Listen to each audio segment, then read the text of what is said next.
pada saat ini menjadi sangat relevan karena dengan adanya COVID ini masyarakat itu banyak yang menjadi makin miskin karena banyak pabrik yang tutup atau istirahat. Kalau tutup berarti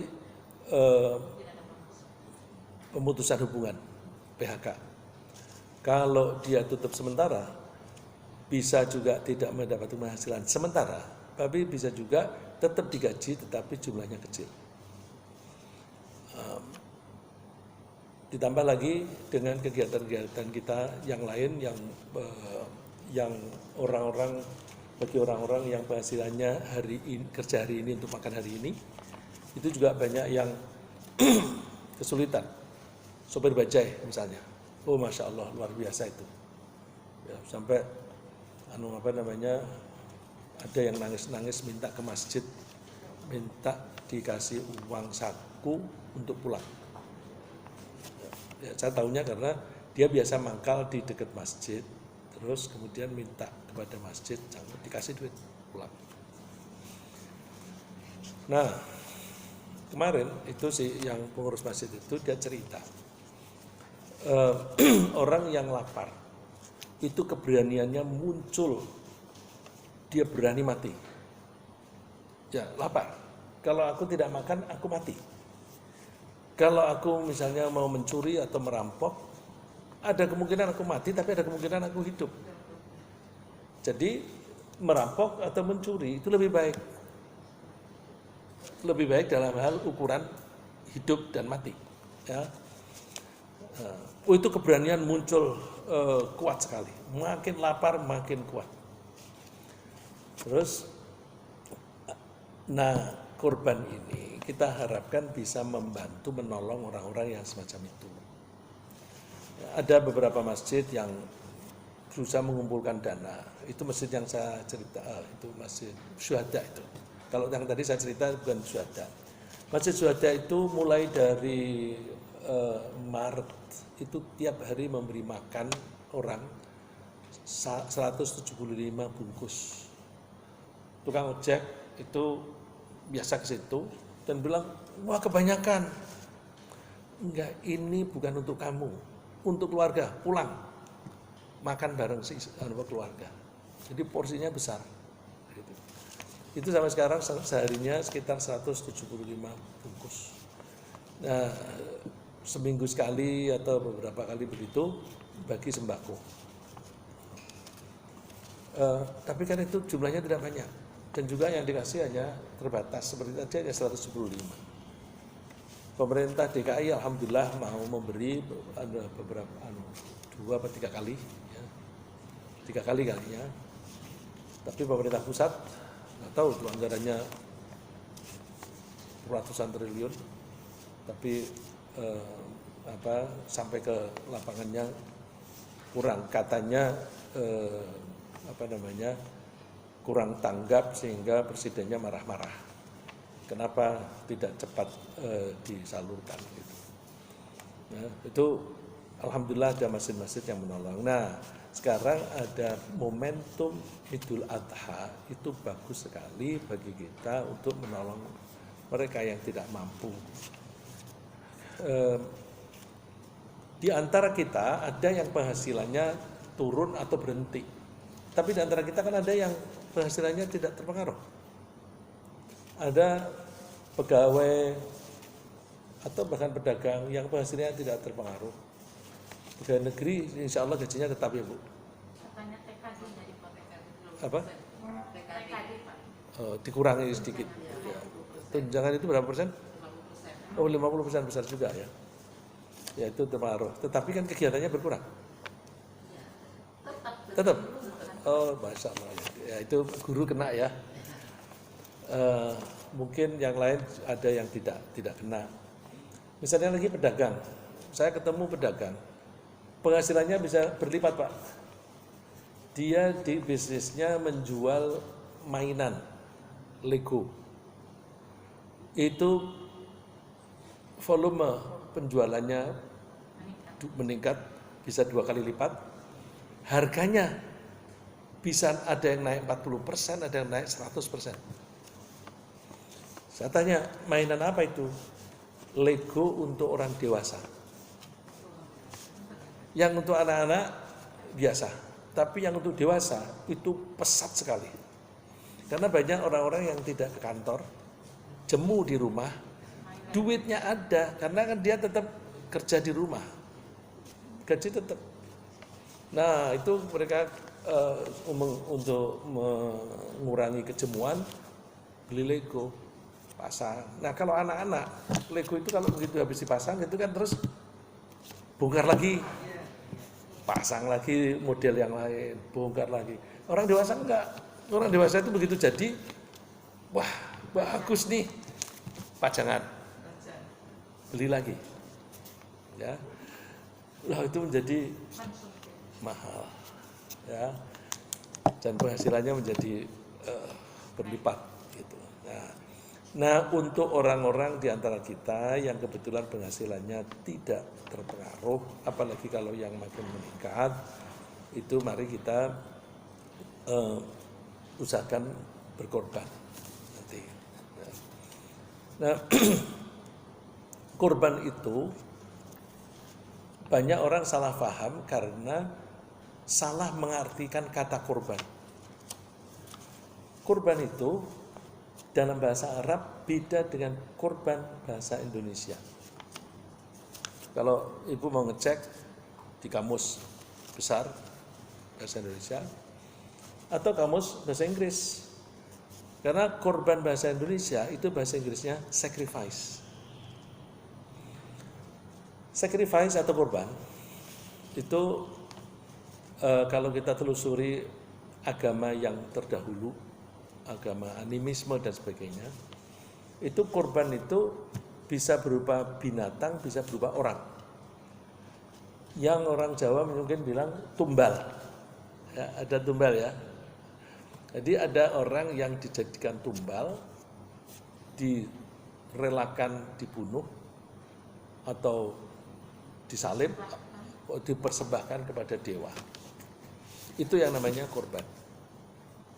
Binatang juga begitu. Itu arti di kamus. Arti lain di kamus itu misalnya rela membuang sesuatu yang bermanfaat dengan harapan bisa memperoleh atau mempertahankan sesuatu yang lain yang lebih berharga. Jadi sesuatu yang berharga dibiarkan itu hilang dengan harapan menyelamatkan yang lain yang dianggap lebih berharga. Contohnya misalnya, Waalaikumsalam. Misalnya ibu-ibu yang sekolahnya tinggi kemudian kepengen bekerja. Setelah bekerja punya anak 1, 2, 3 kecil-kecil, wah nggak keuber aku ngurusi anak-anak. Aku berhenti aja deh kerja. Padahal dia bekerja gajinya udah lumayan, tapi dia rela mengorbankan penghasilan, ya, demi mencari sesuatu yang lebih bermanfaat, yaitu pendidikan anak untuk masa depan mereka. Jadi mengorbankan penghasilan dan karir yang bagus, sesuatu yang bermanfaat, untuk memperoleh sesuatu yang lain yang lebih bermanfaat, lebih berharga. Namanya korban bukan itu? Contoh lain yang disebut di Al-Quran, tapi di Al-Quran tidak disebut itu sebagai korban. Cuma kita menyebutnya itu korban. Nabi Yunus waktu itu kesal dengan umatnya yang tidak ada yang beriman atau sangat sedikit yang beriman, lalu berusaha untuk meninggalkan kampung halaman. Dia pergilah ke pelabuhan, ada kapal mau berangkat. Kapalnya sudah penuh, dia tetap aja naik. Terus berangkatlah beliau dengan kapal itu. Tidak seperti biasanya, waktu itu ada ombak yang besar sekali. Kapal itu kalau muatannya makin banyak, tenggelamnya misalnya ini bodi kapal seperti ini air, makin banyak muatannya kan airnya makin tinggi, ininya tinggal sedikit. Ini karena syarat muatan, maka tinggal sedikit. Ombaknya tinggi, bermeter-meter. Ini kalau terlalu rendah, maka air akan masuk ke kapal dan bisa tenggelam, semua mati. Untuk menyelamatkan itu harus ada yang dibuang. Prosedurnya kalau mau membuang barang-barang yang berat yang tidak bernyawa, buangin, udah itu direlakan. Mereka rela membuang sesuatu yang berharga demi menyelamatkan penumpang. Ternyata setelah dibuangin barang-barang masih kalah dengan tingginya ombak. Kurangi lagi, binatang buang, bernyawa tapi binatang. Masih kurang, manusia diundi pakai lotre. Nabi Yunus kena. Nabi Yunus kena. Jadi beberapa orang direlakan nyebur mati, biarin menyelamatkan jumlah manusia yang lebih banyak di kapal. Itu namanya korban. Nah, korban itu tidak sama dengan korban yang kita akan lakukan di Idul Adha. Korban yang kita lakukan itu dari kata qaruba, yaqrubu, dekat. Nah, taqarraba berarti berusaha mendekatkan diri. Kurban adalah suatu kegiatan yang kita lakukan dengan harapan kita bisa makin dekat dengan Allah.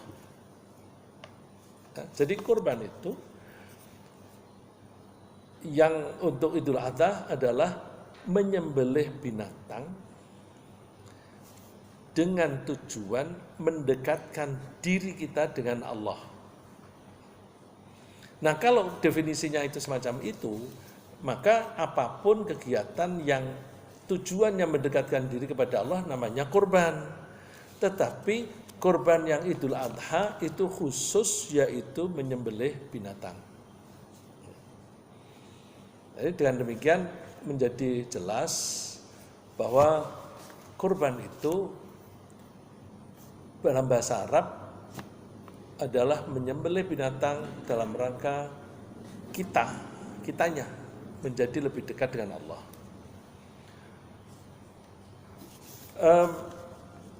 Dan penyembelihan kita itu tidak sama dengan penyembelihan kurban atau sacrifice yang dilakukan oleh orang-orang zaman dulu yang agamanya seringkali agama animisme dan sebagainya, yang menyembah dewa-dewa.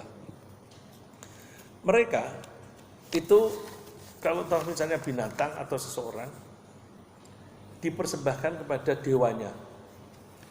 Kalau itu binatang, diharapkan binatang ini dikonsumsi oleh dewanya. Nah, kalau di agama-agama zaman sekarang ada juga yang namanya sesajen. Ya, sesajen, buah atau membuang makanan di laut. Ya, itu kan dengan harapan itu dipersembahkan kepada dewa. Oh, kalau konsepnya seperti itu, berarti dewa butuh atau Tuhan membutuhkan konsumsi. Kalau Tuhan butuh konsumsi, itu akan menjadi pesaing kita. Bagaimana kita bersaing dengan Tuhan? Untuk makanan, kalah kita. Maka Allah menunjukkan bahwa aku nggak butuh itu.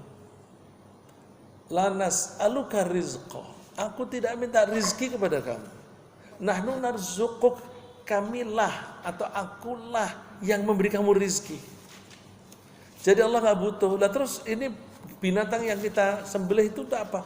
Untuk kamu sendiri. Untuk kamu sendiri. Sebagian makan kamu sendiri, sebagian yang lain berikan kepada orang lain. Ya, jadi Allah tidak butuh dagingnya binatang itu, tidak butuh darahnya binatang itu. Dengan demikian ini sama sekali beda dengan korban yang pengetahuan yang kita ketahui secara umum, ya. Maka saya keberatan menerjemahkan korban dalam bahasa Inggris dengan sacrifice. Karena sacrifice itu artinya korban dalam bahasa Indonesia, sama sekali bukan itu. Tapi kenapa kalau kita baca buku-buku apapun bahasa Inggris itu disebutnya sacrifice? Bukan. Jadi terjemahnya apa? Nggak usah diterjemahin, ya udah korban aja. Dijelaskan artinya apa, tapi tidak usah diterjemahkan karena satu kata yang padanan dengan itu tidak ada. Ya. Allah berfirman di surat Al-Hajj, surat 22 ayat 37, la yanalallaha luhumuha wala dima'uha walakin yanaluhu taqwa minkum kadzalika sakhkharaha lakum litukabbirullaha ala ma hadakum wa basyiril mu'minin. Daging dan darahnya binatang yang disembelih itu tidak akan sampai kepada Allah, karena Allah tidak butuh. Yang sampai kepada Allah adalah ketakwaan dari kalian. Takwa itu nurut, taat kepada Allah. Ya, surat 22 ayat 37. Jadi manfaatnya bagi Allah itu Allah mengetahui, ya, mengetahui saja, karena Allah tidak butuh ketakwaan kita juga. Ya.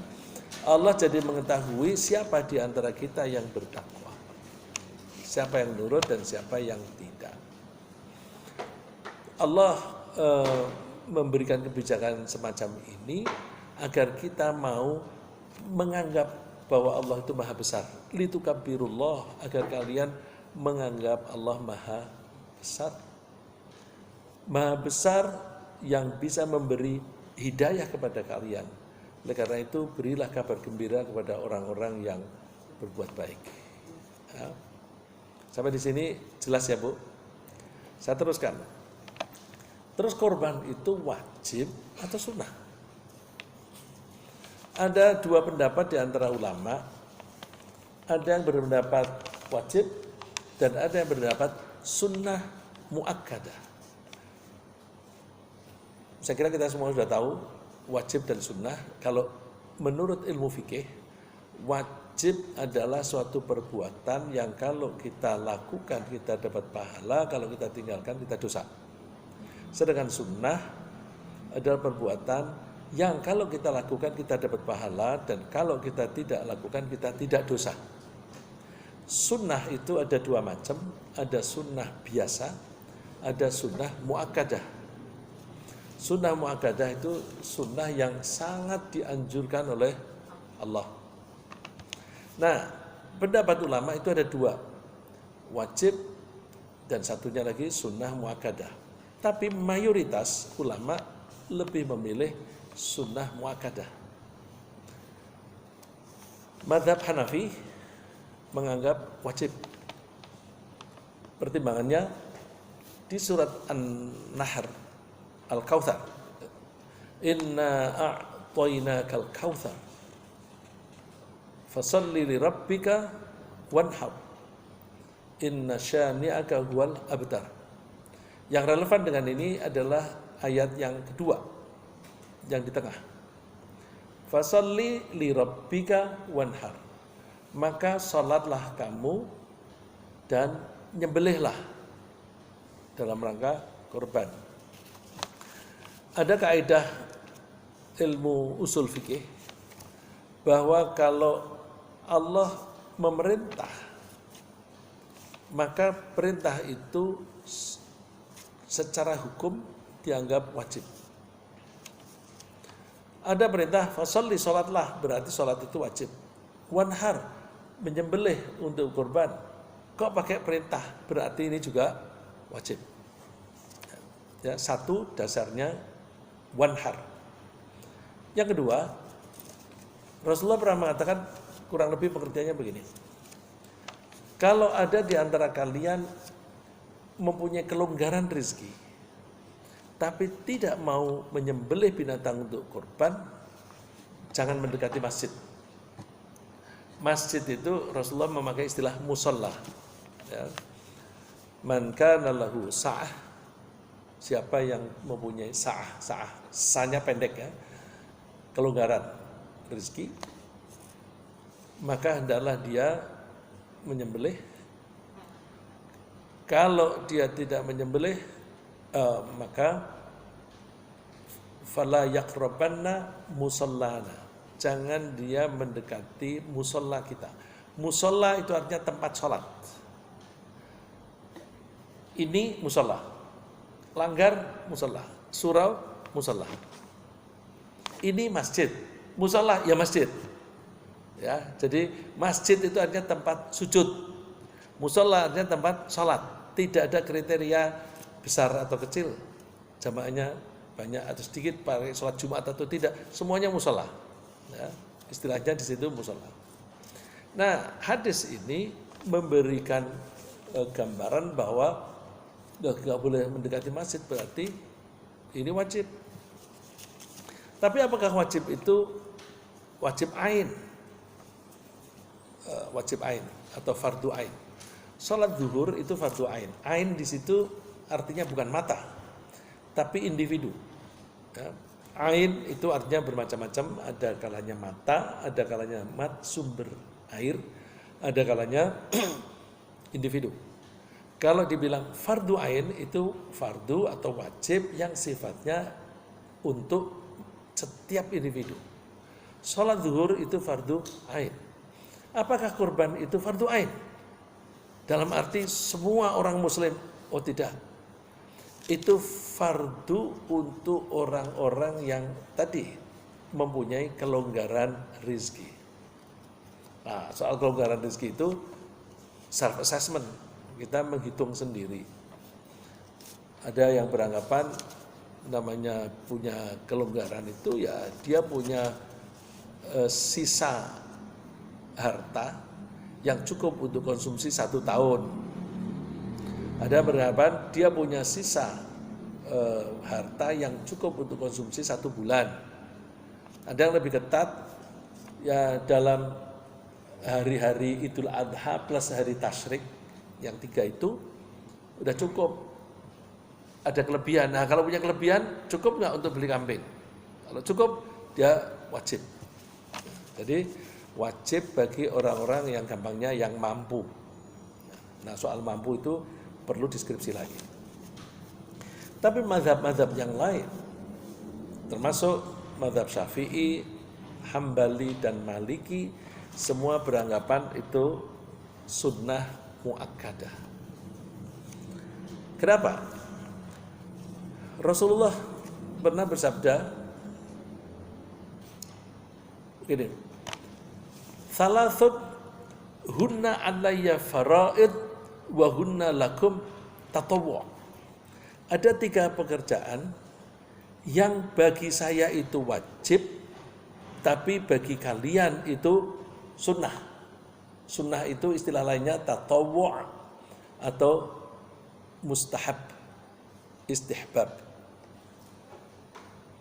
Jadi ada 3 perbuatan yang bagi Rasulullah dan bagi umatnya beda hukumnya. Untuk Rasulullah wajib, untuk umatnya sunnah. Apa itu? Salat witir, menyembelih korban, dan salat duha 2 rakaat. Jadi 3 ini sunnah untuk umat Nabi Muhammad. Nah, ini menunjukkan bahwa meskipun wanhar itu perintah, tetapi perintahnya itu tidak wajib, tapi sunnah. Dasarnya penjelasan Rasulullah ini, gitu. Ya, dasarnya penjelasan Rasulullah ini. Terus dari segi bukan hadis, ketika Abu Bakar menjadi khalifah dan ketika Umar menjadi khalifah, dan juga Abdullah bin Abbas, justru malah ketika Idul Adha mereka tidak mau kurban, Pak. Tidak mau nyembelih. Kenapa kamu gak nyembelih? Iya, kalau aku menyembelih binatang untuk kurban, nanti orang-orang melihatnya ini wajib. Padahal ini tidak wajib. Jadi mereka itu tidak berkorban bukan karena tidak punya duit, tetapi untuk pendidikan. Pendidikan umat bahwa ini tidak wajib ya. Kalian silakan berkorban, silakan berkorban. Jadi Abu Bakar tidak berkorban itu hanya untuk memberikan pelajaran bagi umat bahwa ini simbol bahwa ini tidak wajib. Nah, maka itu dipegang oleh kebanyakan ulama selain mazhab Hanafi. Siapa yang perlu melakukan korban? Tadi ada di bagian awal kan bahwa yang dianjurkan berkorban adalah orang-orang yang mempunyai kelebihan. Kelebihan itu relatif. Nah, lalu apakah satu orang harus satu kambing atau boleh berbagi? Nah, ada hadisnya yang menunjukkan bahwa kambing itu bisa untuk satu orang dan sapi bisa di-share untuk 7 orang. Jadi pedoman umumnya adalah dari segi kambingnya ya, kambing untuk satu orang, sapi untuk 7 orang.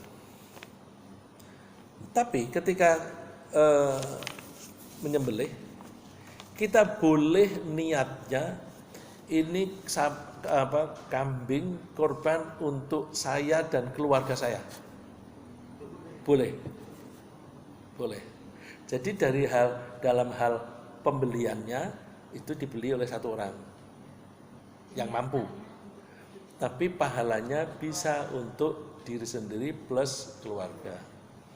Dasarnya adalah benar Rasulullah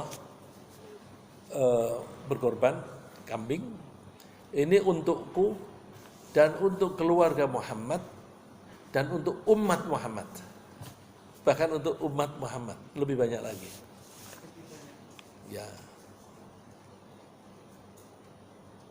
Jadi soal pahalanya itu bisa diniatkan untuk banyak orang. Demikian juga sapi, ya, kalau misalnya kita membayar 1/7 dari sapi itu, kemudian kita niati untuk aku dan istriku, aku dan suamiku, itu boleh. Lalu apa yang bisa disembelih? Ya itu tadi yang disebut bisa unta, bisa sapi, bisa kambing. Kalau di Indonesia mungkin bisa juga kerbau, dikiaskan dengan sapi. Kalau kambing, itu kambing yang mana? Biri-biri atau yang kambing biasa? Ini dan ada pertanyaan juga, mana lebih afdol? Kambing 1 atau 1/7 sapi? Misalnya, ayo kita bertuju iuran beli 1 sapi. Masing-masing kan 1/7. Mana lebih afdal, lebih utama 1/7 sapi dan 1 ekor kambing? Ini tergantung pola pikir. Kalau orang yang begini, ada orang yang pola pikirnya ke letterlek seperti apa yang dilakukan oleh contohnya. Dalam hal ini yang kita contoh adalah Nabi Ibrahim, ya, karena korban ini kita meniru ibadah yang dilakukan oleh Nabi Ibrahim. Nah, kalau mau harfiah, Nabi Ibrahim itu kambing. Bagi orang-orang yang memahaminya secara harfiah, letterlek, ya kambing lebih utama daripada 1/7 sapi. Gitu. Tapi perlu dipertanyakan. Kalau kamu maunya letterlek, yang disembelih Nabi Ibrahim itu biri-biri. Ya kamu jangan pakai kambing yang selain biri-biri dong. Cari biri-biri. Setengah mati kalau di Jakarta ini. Nah, yang sepertujuh sapi itu pola pikirnya beda. Bahwa harga sepertujuh sapi dan kambing itu dagingnya lebih banyak sapi. Jadi manfaat untuk konsumen, untuk orang yang makan itu ini lebih besar. Kalau manfaatnya lebih besar, pahalanya kan lebih banyak. Terus kita mau makan yang mana? Udahlah, kalau pahala serahkan kepada Allah. Karena pahala itu hak prerogatif Allah. Ada dua orang sama-sama berkorban. Bisa saja yang satu diterima, yang satu tidak. Yang diterima dan tidak, kenapa? Itu hak prerogatifnya Allah. Kalau sudah hak prerogatif Allah, kita jangan neranyak. Apa itu? Neranyak itu apa? Coba deh, dalam kehidupan sehari-hari, tiba-tiba presiden menunjuk orang yang masih muda, tidak pernah jadi guru, dijadikan menteri pendidikan. Terus kok itu jadikan menteri? Nah, itu kan hak prerogatif presiden. Rakyat protes gak? Demonstrasi gak untuk itu? Ngeluh gak? Tapi kan tidak dikubris. Karena itu hak prerogatif presiden. Loh, kita itu kepada hak prerogatifnya presiden aja tidak berani neranyak. Kenapa berani meneranyak hak prerogatifnya Allah? Kurang ajar gak itu? Mohon maaf. Jadi saya ambil contoh ini bukan lalu saya mengkritik Pak Jokowi, enggak. Bahwa kita ini kalau terhadap hak prerogatifnya presiden aja itu enggak berani apa-apa. Kenapa? Kalau Allah yang mempunyai hak prerogatif kok kita protes? Udah, serahkan kepada Allah aja. Karena bisa saja orang bersedekah 1.000, pahalanya lebih besar daripada 10 juta. 1.000 tapi ikhlas. Ya. 1.000 tapi itu 10% dari duit yang dia punya. Dia punya 10.000. Dia ngasih 1.000, kan 1/10. Ada orang ngasih 10 juta, tuh hartanya kan ratusan miliar. Hanya sedikit itu, kecil. Ya. Jadi relatif. Diterima yang mana? Tergantung. 1.000 tapi ikhlas. Yang 10 juta misalnya, ya pamer dan sebagainya, nggak ada pahalanya. Iya, ya, jadi mana takwa tadi tergantung bagaimana ketakwaan seseorang. Nah, itu prerogatif Allah. Kita hanya bisa mengukur secara lahiriah. Kalau sedekah 1.000 dan 10.000, ya banyakkan yang 10.000. Kita hanya lihat lahiriah seperti itu. Tapi soal pahala bukan urusan kita, itu Allah. Ya. Ya, yang penting adalah ketulusan hati. Terus, kepada siapa daging itu dibagi? Allah berfirman, fakulu minha wa at'imul ba'isal faqir. Silahkan makanlah dari kurban itu dan berilah makan kepada orang-orang yang kesulitan, yang fakir. Berdasarkan ayat ini, ada orang yang berpendapat bahwa berarti dibagi dua, setengah untuk diri sendiri, setengah untuk dibagikan kepada fakir miskin. Ada berpendapat bagi tiga, sepertiga untuk diri sendiri, sepertiga untuk orang fakir miskin, sepertiga lagi diberikan kepada siapa yang dimaui. Nah, siapa yang dimaui itu, ya aku kepengen ngasih guru, aku kepengen ngasih bosku misalnya. Bosku orang kaya, Boleh nggak kita kasih? Boleh. Jadi yang sepertiga untuk mana orang yang kita sukai itu tidak melihat fakir atau kaya. Boleh siapa saja. Lalu sepertiganya coba alokasikan deh minimum sepertiga untuk orang miskin. Terus kalau kita yang nyembelih tidak, udahlah aku nggak usah, bagi aja semua. Mana lebih bagus? Makan sebagian atau tidak usah makan sama sekali? Relatif lagi, Allah itu maha pengampun ya. Jadi kalau dalam keadaan normal, tidak banyak orang miskin dan sebagainya, kalau mau mengambil entah sedikit atau agak banyak, makanlah. Karena perintahnya Allah di sini, makan dulu sebelum dibagi kepada orang lain. Fakulu minha, silakan makan. Dan berilah makan kepada fakir miskin. Itu karena bunyi kalimatnya itu perintahnya Allah itu silakan makan, maka alangkah baiknya kita makan meskipun hanya sedikit. Misalnya orang miskin banyak, ya udah deh ambil sedikit aja untuk memenuhi perintah Allah. Ditambah lagi begini, tradisi Rasulullah Sallallahu Alaihi Wasallam. Rasulullah itu kalau pergi sholat Id makan dulu atau makan belakangan? Tergantung. Kalau Idul Fitri Rasulullah makan dulu. Gunanya apa? Kan kemarin-kemarin kan puasa. Ini Lebaran sudah tidak puasa. Itu cepat-cepat dilakukan tindakan yang membuktikan bahwa aku tidak puasa. Maka kalau sholat Idul Fitri makan dulu, meskipun sedikit. Tapi kalau sholat Idul Adha, Rasulullah menganjurkan jangan makan dulu. Sampai ini disembelih terus makan daging itu. Nah itu kan urusan lain. Rasulullah saat itu ya makan daging itu. Kan menjadi makin lapar bu. Maaf lapar itu begitu makan nikmat. Gitu.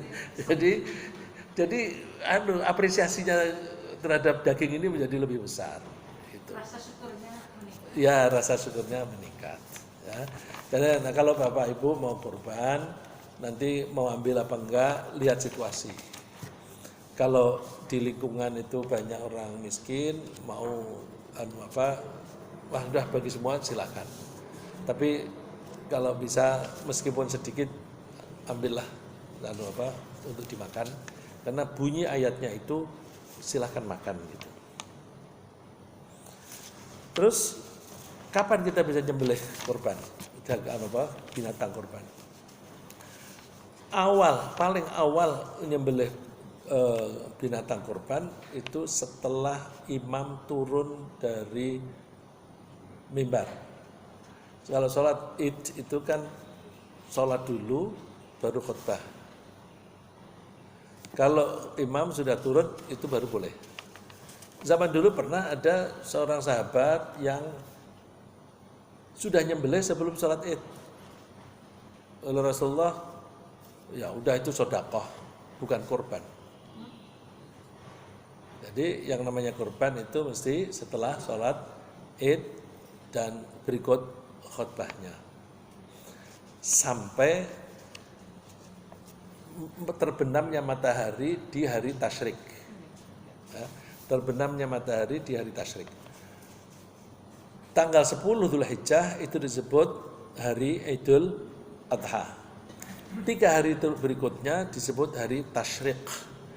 Tasyrik itu artinya penjemuran. Kok disebut hari penjemuran? Karena di tahap-tahap awal Rasulullah itu menganjurkan daging kurban harus dihabiskan pada 3 hari itu. Jangan disimpan. Tapi kemudian itu tahap-tahap awal. kemudian mungkin yang berkorban makin banyak, yang kaya makin banyak, Rasulullah mengizinkan disimpan. Nah sekarang ini kan kondisinya banyak di antara kita ini yang bisa, tidak perlu sekali buru-buru ya, atau lebih ya, kalau kebetulan kambing 3 soal panitia itu nganter 3 paha. Wah, terus nggak bisa habis 3 hari.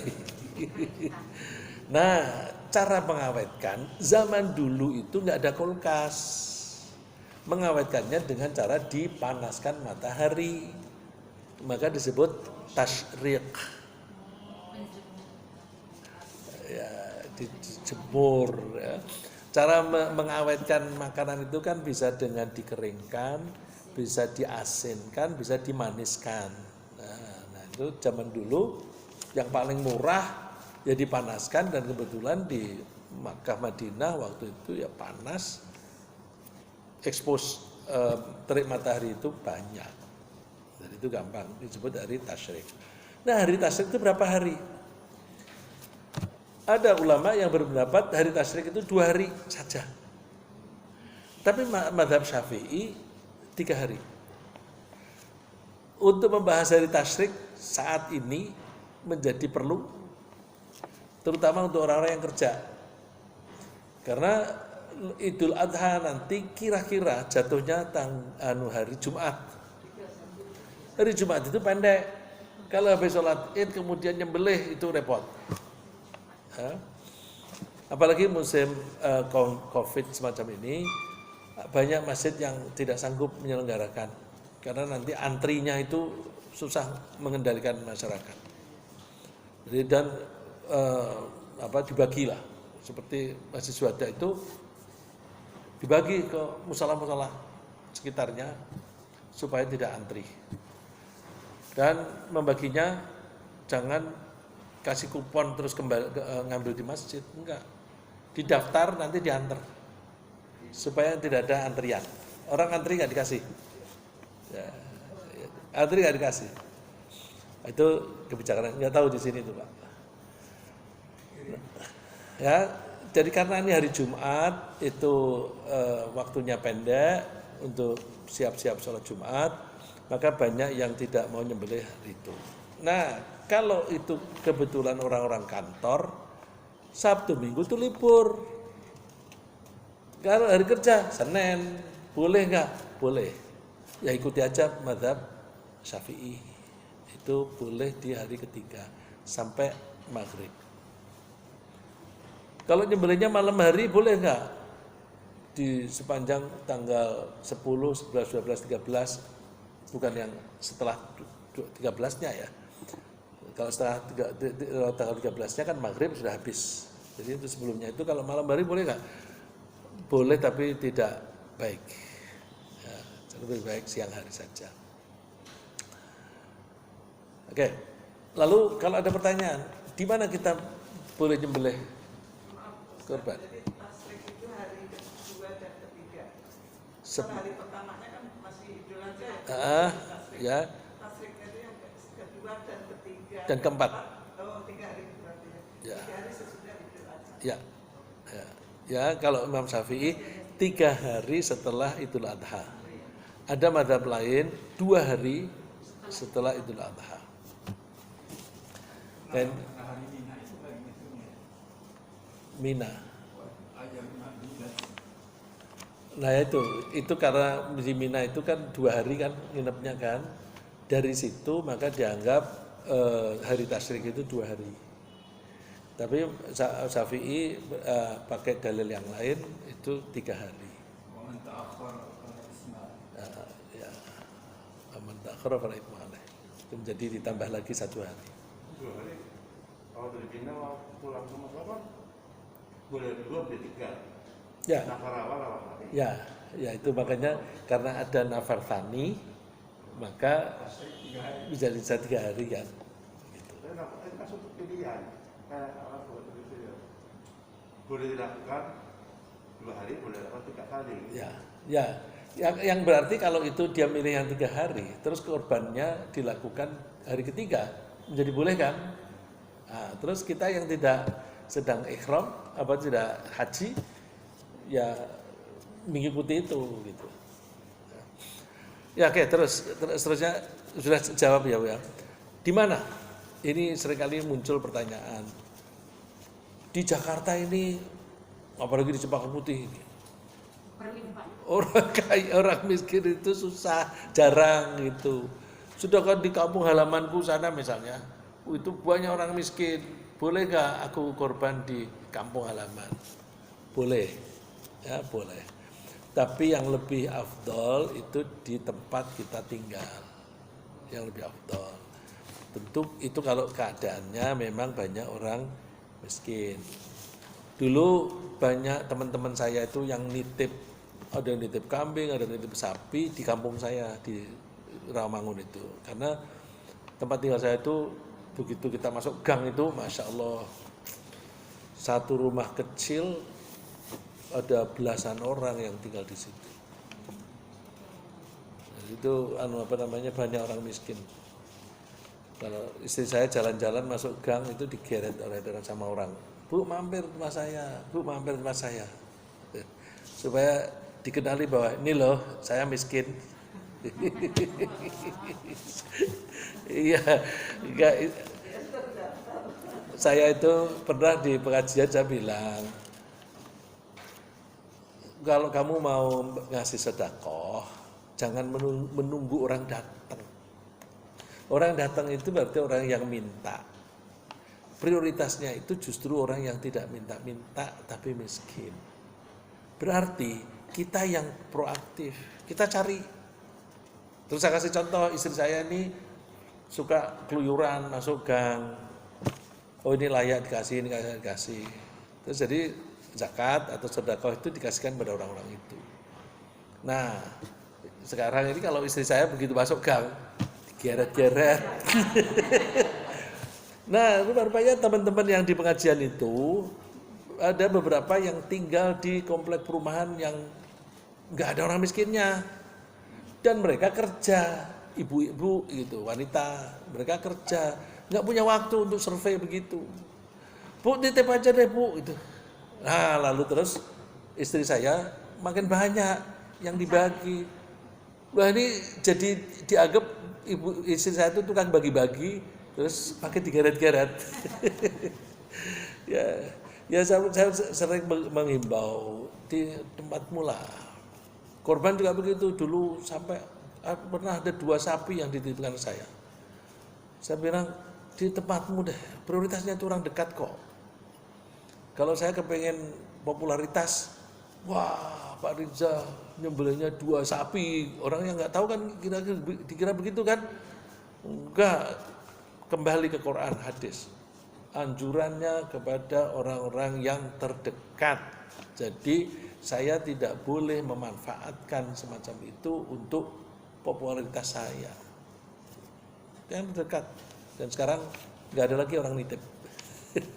Ya, alhamdulillah. Ya. Oke. Apalagi kalau misalnya orang haji. Nah, kalau orang haji beda. Haji nyembelih di tanah haram itu pahalanya bisa beribu-ribu kali lipat. Maka orang haji kalau korban ya udah disembelih di situ aja. Kalau mau dibagi kepada orang miskin, dikalengin atau diawetkan baru terus dikirim. Jadi dikirimnya dalam bentuk daging. Dalam bentuk tidak organisasi. apa?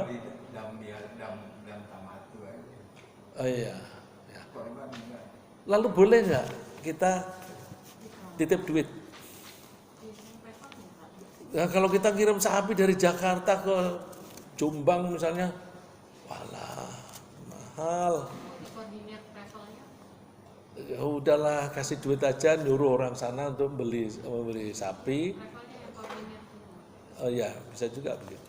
Ya pokoknya ini bahwa dari segi hukumnya boleh nggak kita ngirim tidak dalam bentuk binatang tapi bentuk uang? Boleh. Prinsip itu daging ya prinsip. Iya. Nah ini Bapak bilang daging. Saya baru dengar ada orang yang memang menekuni fikih Pak. Untuk orang yang duitnya sedikit, kurbannya ayam boleh nggak? Ayam boleh nggak?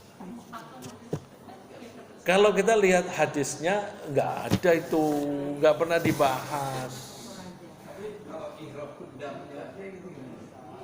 Lah ya itu kan berarti tidak letter luck-nya hadis itu. Jadi letter luck-nya hadis itu onta, sapi, kambing. Kalau ayam gimana? Nah ini ada orang yang otak-atik secara fikih. Tolong kalau otak-atik secara fikih itu hanya sebagai pengetahuan aja deh. Nggak usah dipraktekkan gitu. Pengetahuan aja. Ya kadang-kadang pengetahuan itu ada yang tidak bisa diterapkan. Saya kasih contoh. Ini orang itu yang dia memang menekuni fikih. Menurut Imam Syafi'i dan mazhab-mazhab yang lain kecuali satu, najis itu bisa dihilangkan hanya dengan 2 alat pembersih, air dan debu, tanah. Air dan tanah. Selain itu nggak bisa. Tapi ada mazhab Hanafi memperbolehkan api. Dalilnya apa? Dalilnya itu orang-orang yang beriman tetapi banyak dosa dibersihkan dulu di neraka. Kias kan itu, kias. Dibersihkan dulu di neraka, kemudian setelah bersih dia baru dipindahkan ke surga. Kias. Terus tapi gimana kalau kita menerapkan itu? Ya hati-hati. Mau wudu nggak ada air, nggak ada debu, pakai api, hancur. Ya, udahlah itu untuk pengetahuan aja. Ya, untuk pengetahuan aja. Nah, soalnya itu seperti mazhab Hanafi itu kadang-kadang perlu juga. Ini marmer ya, ini marmer ya Pak ya. Tapi kan kita seringkali pakai porselin. Ya batu tapi ya Pak ya. Teraso itu batu kan? Batu. Kan banyak rumah itu pakai porselin. Porselin itu bagaimana kalau tanah liatnya itu mengandung najis? Misalnya ada pembuatnya itu waktu itu pipis atau batu bata. Batu bata itu kan bikinnya kan ambil. Bagaimana kalau itu ada tai kuda atau tai sapi ikut di situ? Najis enggak? Karena itu ada proses pembakaran, dianggap itu sudah bersih. Kalau itu tidak ada hukum itu, repot kita. Ya, repot enggak? Jadi kadang-kadang ahli fikih itu bisa mencari solusi ya. Bisa mencari solusi. Nah, ini ahli fikih itu ada yang begini. Kias lagi ya, ini kias. Jadi kalau kias itu mazhab ada yang memakai kias, ada yang tidak. Yang tidak pakai kias udah jelas ayam tidak diterima. Oh nanti dulu. Kalau saya cenderung jangan bilang tidak diterima deh. Diterima itu kan urusan Allah. Itu urusan Allah. Tidak ada dalilnya gitu. Kalau yang tidak pakai kias. Yang pakai kias itu begini. Bahwa kalau hari Jumat kita itu dianjurkan cepat-cepat pergi ke masjid untuk sholat Jumat. Orang yang berangkat ke sholat Jumat paling awal itu sama dengan pahalanya sama dengan berkorban 1 unta. Lebih akhir lagi, tapi masih jauh dari zuhur, sama dengan berkorban sapi. Terus makin mendekati lagi berkorban kambing. Lebih dekat lagi ayam. Lebih dekat lagi telur. Berarti korban boleh dong pakai telur. Kias. Kias fikih. Nah, tapi jangan diterapkan lah. Nanti terus kita korbannya telur aja begitu. Terus dibawa ke masjid. Aku apa harus daging atau prinsipnya korbannya Kalau daging harusnya berbentuk daging. Kalau korbannya kan bisa duitnya dibagi. Itu pertanyaan berikutnya. Saya berusaha tadi siapa yang berkorban, di mana tempatnya, supaya semua pertanyaan bisa terjawab. Sekarang ini bagaimana kalau prinsipnya itu distribusinya? Distribusinya orang-orang itu butuhnya sekarang ini duit supaya bisa beli beras, silau dan sebagainya. Daging nggak begitu perlu. Boleh nggak korban ditukar dengan sedekah dengan nilai yang sama? Ya kalau jawabannya gini Pak, kalau itu duit dalam jumlah yang sama, tidak dalam bentuk binatang yang disembelih, namanya bukan korban yang secara istilah ini. Itu sedekah biasa. Prinsip umumnya jangan menyembelih binatang itu lebih utama daripada sedekah yang lain meskipun nilainya sama. Kenapa? Kalau kita menyembelih kambing misalnya, ya kita nilainya sedekah, ya ada nilai meniru Nabi Ibrahim yang dianjurkan oleh Allah. Jadi paling tidak ada dua macam ibadah yang dilakukan bareng. Tapi kalau kita sedekah dalam bentuk uang nilainya sama, itu hanya satu pahala, satu sektor pahala, yaitu sedekah. Soal besar kecilnya itu kita tidak tahu, tapi hanya satu sektor pahala. Tapi bagaimana kalau begini? Loh, ini aku mau sedekah dalam bentuk uang karena ada saudara saya yang sangat membutuhkan uang itu. Apalagi misalnya ibu saya sakit. Kalau aku berkorban, itu uangnya lebih baik aku pakai untuk ibuku berobat. Misalnya, mana lebih utama? Ibu dong. Satu, memberi nafkah atau menyejahterakan orang tua itu wajib. Kalau itu wajib, pahalanya kan lebih besar daripada korban yang sunnah. Jadi dari segi situ bisa saja sedekah itu pahalanya lebih besar. Tergantung konteksnya. Jadi kalau tidak ada penyebab-penyebab yang istimewa, secara umum maka jawabannya adalah menyembelih binatang lebih baik daripada bersedekah dengan nilai yang sama tapi tidak menyembelih binatang. Itu jawaban umumnya Pak. Tapi ada nggak tata prinsip bahwa daging harus orang terus makan daging? Dalam keadaan sempit pun orang harus makan daging, maka harus daging. Ada nggak prinsip? Ya kalau memang seperti itu ya menjadi nyembelih menjadi lebih utama Pak. Karena itu menjadi makanan pokok kan? Tidak, ada pertama daging korban itu ada nilai tersendiri nggak dibanding daging biasa. Tersendiri apanya? Misalnya lebih barokah. Oh. Nilai dagingnya itu. Value. Kira-kira kalau barokah itu kira-kira ya. Wah, itu apa namanya? Misalnya mencerdaskan, pokoknya barokah lah. Ya, karena akan ada unsur ketaatan tadi, Pak. Ada unsur ketaatan, ada unsur ketakwaan. Saya itu dulu ada pembantu, kalau saya pengajian, mohon maaf ya kalau di sini kan memang tidak ada makanan yang dibagi. Saya kadang-kadang di pengajian ada yang membagi makanan. Membagi makanan itu tidak harus penyelenggaranya. Kadang-kadang si pesertanya itu, aku kepengen pahala. Jadi kalau datang ke pengajian bawa makanan terus dibagi. Nah, saya punya pembantu kalau saya bawa makanan dari pengajian, senengnya luar biasa. Karena kamu kalau nyebutnya berkat, barokah. Ya itu ya ada seperti itu Pak. Ya itu kita bisa memahami lah. Ada makanan yang didoain. Dengan didoain kan beda. Ya. Katanya air yang didoain aja baca Fatihah tidak Boleh ya? Iya.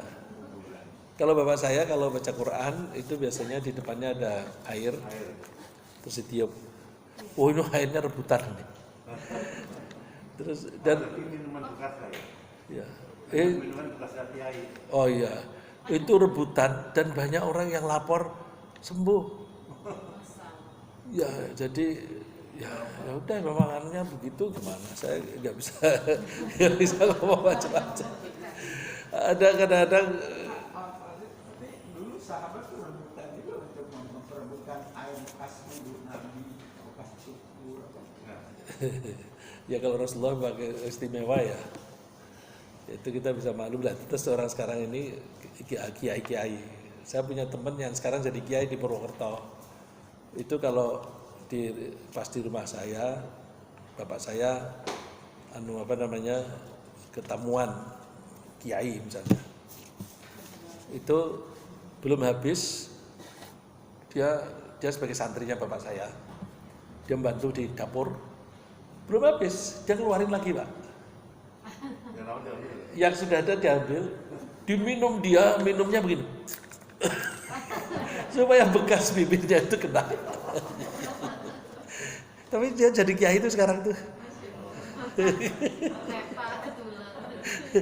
Ya, paling tidak kalau dari segi kejiwaan, kita itu kalau kepengen jadi kiai, pikirannya itu sudah ke sana. Itu begitu itu kan karena mencari berkah, pikirannya jadi kiai.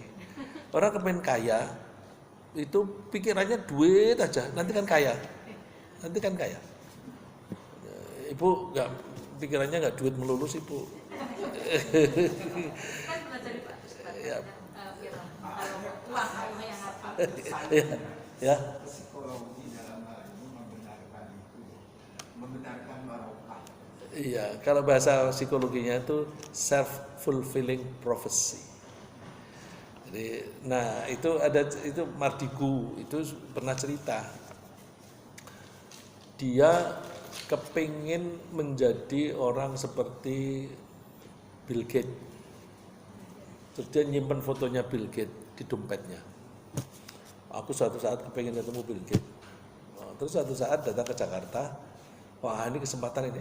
Kebetulan dia dapat undangan untuk makan bersama Bill Gates. Pengusaha-pengusaha banyak begitu. Bill Gates pidato.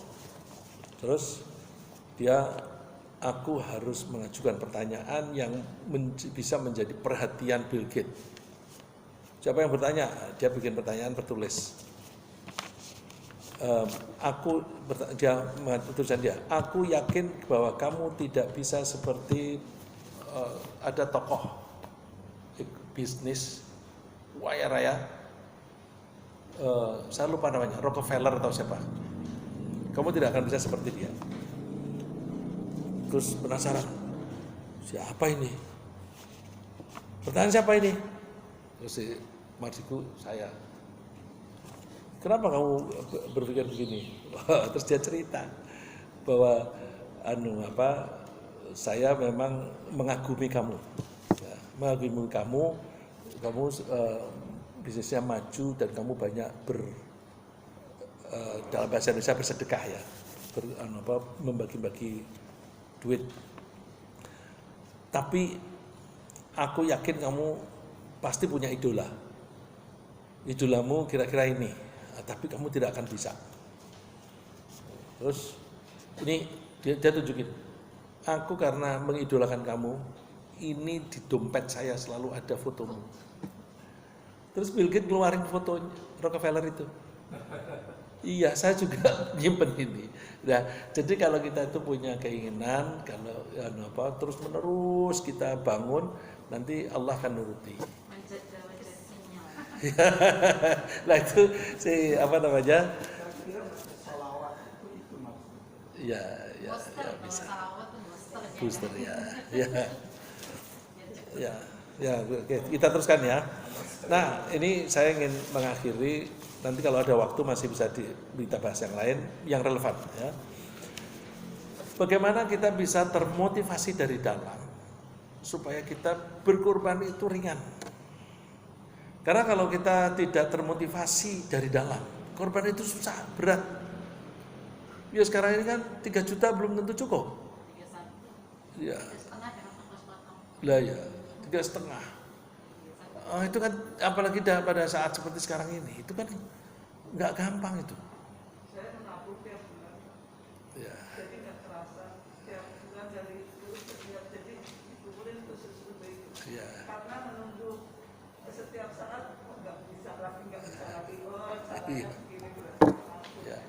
Saya mohon maaf ini kali ini saya nggak korban karena saya kalau milih-milih mana seperti tadi Pak, saya tidak memburu pahalanya, tapi saya memburu kedaruratannya.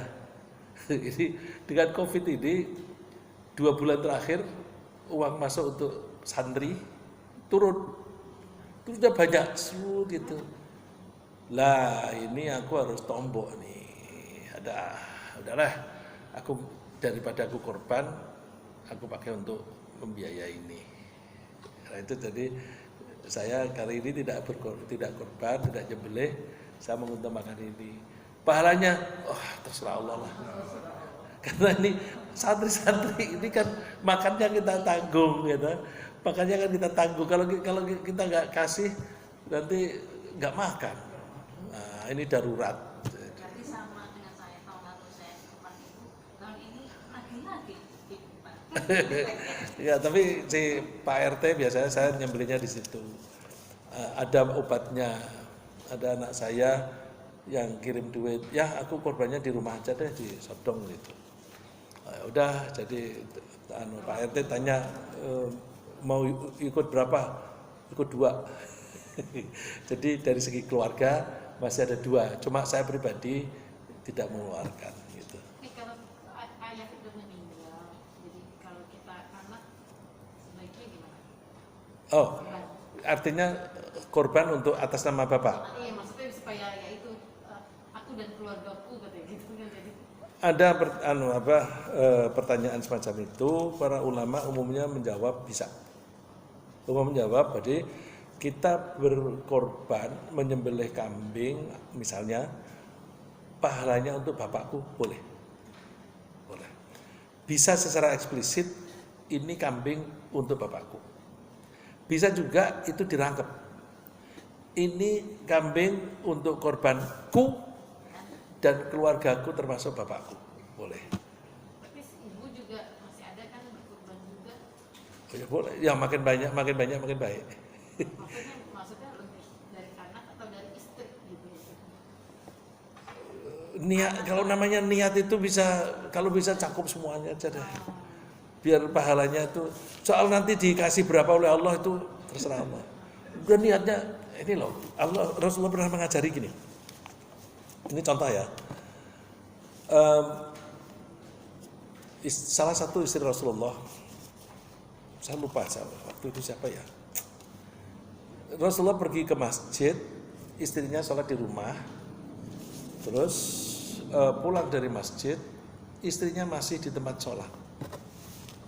Oh, kamu duduk di sini dari tadi? Iya.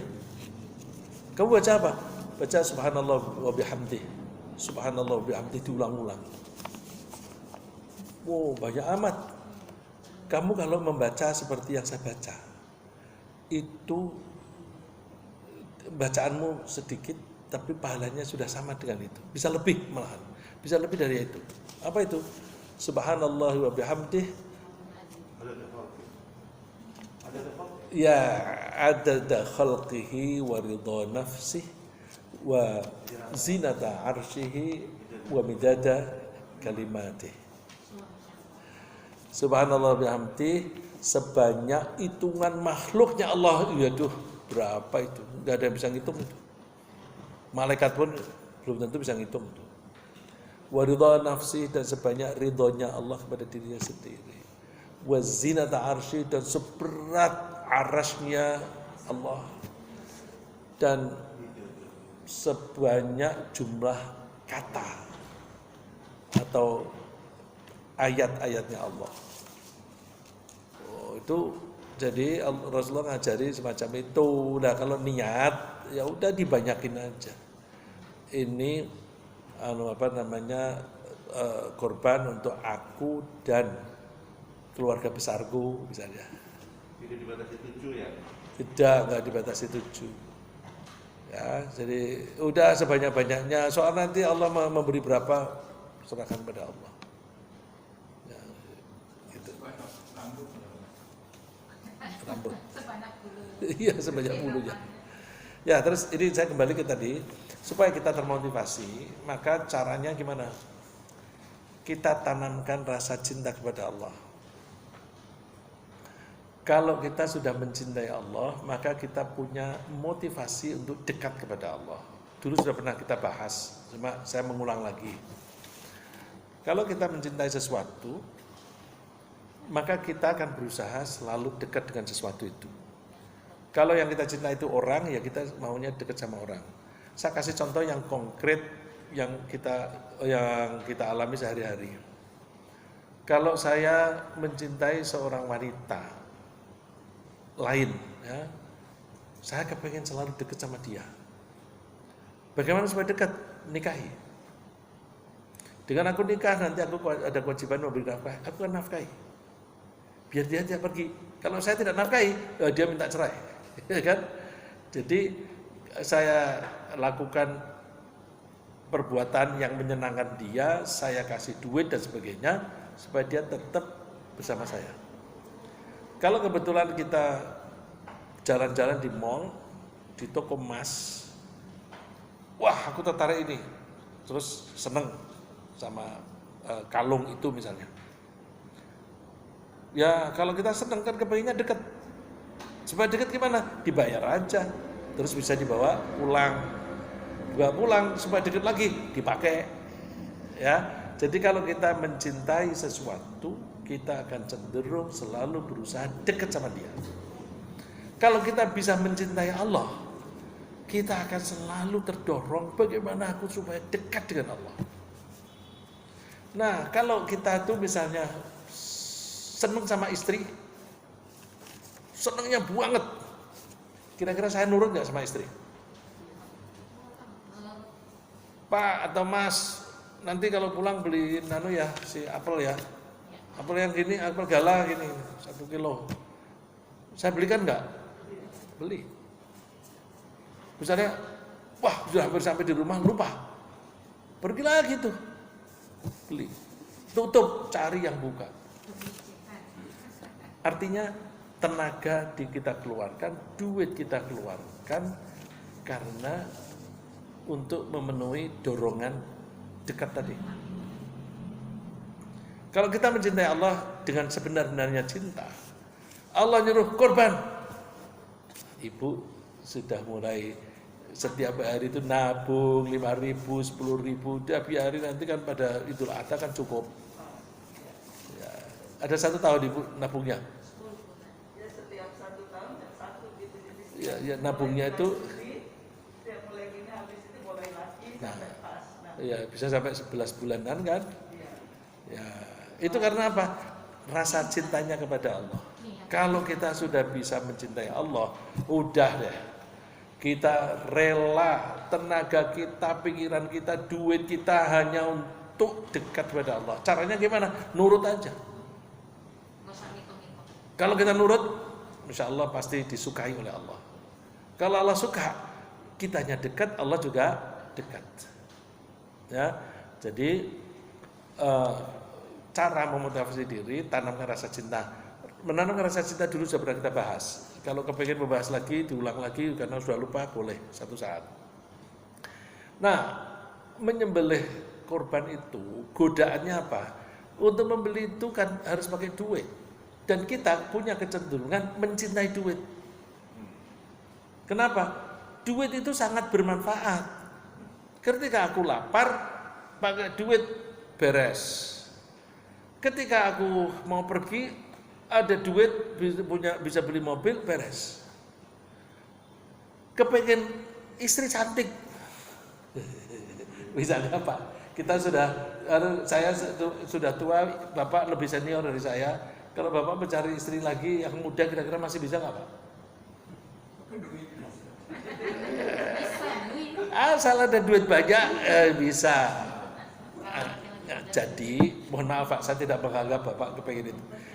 Cuma ibarat bahwa duit itu besar sekali manfaatnya, itu mendorong kita untuk mencintainya.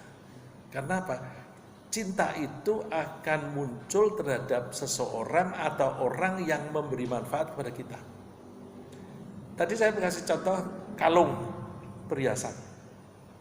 Kalau saya pakai kemudian saya kelihatan lebih cantik, atau orang menjadi memperhatikan saya, kan ini menguntungkan saya.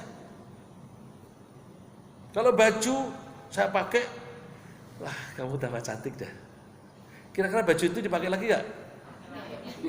Tapi kalau wah kamu pakai baju gini kelihatan makin gendut tau, pakai lagi gak? Tidak. Jadi kalau baju itu menguntungkan diri, kita senang. Nah, misalnya Mbak Dewi sama suami, Mbak Dewi gak dia? Sama suami senang. Kasih duit, kasih macam-macam kan? Karena dikasih macam-macam, Mbak Dewi senang sama suaminya. Mana suaminya nggak ada ya? Lagi ada kerjaan. Oh, lagi ada kerjaan. Nanti disampaikan nggak apa-apa. Nanti disampaikan nggak apa-apa. Coba pemberian suami dan pemberian Allah untuk Mbak Dewi, banyakan mana? Pemberian Allah. Kalau bisa mencintai suami, kenapa tidak bisa mencintai Allah? Kan pemberian Allah itu jauh lebih banyak. Kalau bisa mencintai suami, kenapa nggak bisa mencintai Allah? Ya kebangetan kita ini. Kalau sampai tidak ada muncul rasa cinta kepada Allah, ya kita ini, kalau bahasa Jawanya ndablek. Nggak tahu diri. Nggak tahu diri. Suami ngasih nilainya berapa sih? Anggaplah sampai miliaran. Allah ngasih kita oksigen aja, kalau kita uangkan berapa itu? Oksigen aja itu. Ini pakai otot. Ototnya banyak. Mata, ototnya banyak. Satu saja ototnya mata putus. Gimana itu? Macam-macam itu. Ya sakit, ya matanya tidak simetris. Jadi kecantikannya hilang. Orang kan yang dilihat pertama itu mata. Coba, itu kalau dinilaikan berapa miliar itu? Kok kita nggak bisa mencintai Allah? Kebangetan nggak kita? Ya. Jadi kalau kita menghayati Allah, pemberian Allah ini, aduh, nggak bisa aku memberi nilai. Saking banyaknya. Kalau itu kita sadarkan terus diri kita, insya Allah kita bisa mencintai Allah. Niatnya berkorban, kita nikmat, nanti takutnya nikmatnya Allah ambil kalau aku nggak korban, kalau gitu gimana? Ya, bisa itu, tapi itu masih egois. Itu masih egois. Nanti diambil, nanti aku rugi juga. Egois kan, kepentingan diri. Kalau kita nggak mengeluarkan korban, takutnya kita nggak bersyukur kan, nanti Allah malah takut nikmatnya diambil. Ya, diambil kan, terus kalau diambil kan aku rugi. Ada aku rugi, aku kehilangan, ada akunya. Tapi kalau sudah mencintai Allah, udah nggak ngitung itu tuh. Ini aku sendiri juga dari Allah. Aku sendiri milik Allah. Udah milik Allah aku serahkan. Udah nggak hitung-hitungan lagi. Ya, jadi kalau kita ingin termotivasi, kita tanamkan rasa cinta kepada Allah, dan kita itu mengeluarkan duit itu berat karena kita punya kecenderungan mencintai duit karena banyak manfaat. Allah itu mengancam kalau duit lebih kita sukai daripada Allah, Allah mengancam kita. Ancamannya itu disebutkan di surat At-Taubah ayat 24. Ya, surat 9 ayat 24. Qul in kana aba'ukum wa abna'ukum wa ikhwanukum wa azwajukum wa ashiratukum wa amwalun iqtaraftumuha wa tijaratun takhshawna kasadaha wa masakin tardawnaha ahabba ilaykum minallahi wa rasulihi wa jihadin fi sabilihi fatarabbasu hatta ya'tiyallahu bi amrih wallahu la yahdil qaumal fasiqin. Katakan, Kalau bapakmu, bapak ibumu ya, aba hukum itu bapak-bapakmu itu dalam bahasa Indonesia menjadi bapak ibu. Kalau bapak ibumu, anak-anakmu, cucu-cucumu, saudara-saudaramu, pasanganmu, terus kemudian kerabatmu, hartamu dan perdaganganmu yang kamu takut rugi, dan tempat tinggalmu itu lebih kamu cintai daripada Allah dan Rasulnya dan berjihad di jalan Allah, tunggu saatnya sampai Allah akan mengambil keputusannya. Keputusan yang semacam ini biasanya keputusan berupa siksaan. Siksaan di sini tidak disebut oleh Allah siksaan akhirat atau dunia, berarti dua-duanya, baik di dunia maupun di akhirat. Coba kalau orang mencintai duit, terus duitnya hilang 1 juta, sedih nggak? Sedih itu siksaan bukan? Rasa sedih itu siksaan nggak? Orang yang sedih itu tenaganya tambah atau kurang? Kurang, semangatnya kurang. Oh, itu udah siksaan itu. Apalagi 10 juta ditipu oleh temannya sendiri atau saudara sendiri, udah hilang, keselnya setengah mati. Wah, itu bisa bikin cepat mati itu. Ya, makanya siksaannya bisa di dunia, bisa di akhirat. Udahlah, kita mencintai Allah saja. Nanti Allah yang ngatur. Saya kira sementara begitu.